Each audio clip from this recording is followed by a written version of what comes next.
இயேசுவின் அன்பு. கிறிஸ்து இயேசுவின் நாமத்தினாலே உங்களுக்கு அன்பின் வாழ்த்துக்கள்.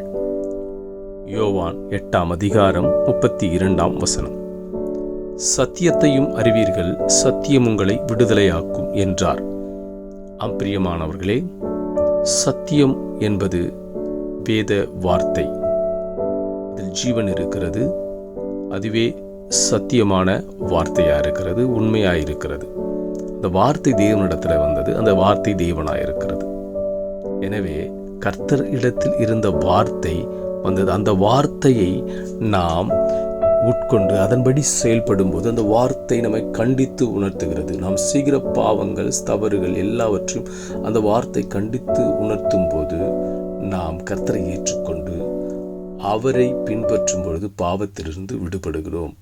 இந்த உலகத்திலே நாம் உண்மையாகவே விடுதலையோடு வாழ்ந்து கொண்டு இருக்கிறோமா? கர்த்தராய் இயேசு கிறிஸ்து இரத்தத்தை கொடுத்து, ஜீவனை கொடுத்து தம்மை பாவத்திலிருந்து மீட்டு கொண்டிருக்கிறார். எனவே நமது உலகத்திலே விடுதலையோடு கூட வாழ்ந்து கொண்டிருக்கிறோம். அவர் நமக்காக சிந்தின இரத்தத்தின் நிமித்தமாக நீங்கள் என்னிலும் என் வார்த்தை உங்களிலும், அவருடைய வார்த்தை நம்மில் இருக்கும் பொழுது நாம் இந்த உலகத்தை ஜெயிக்க முடியும்.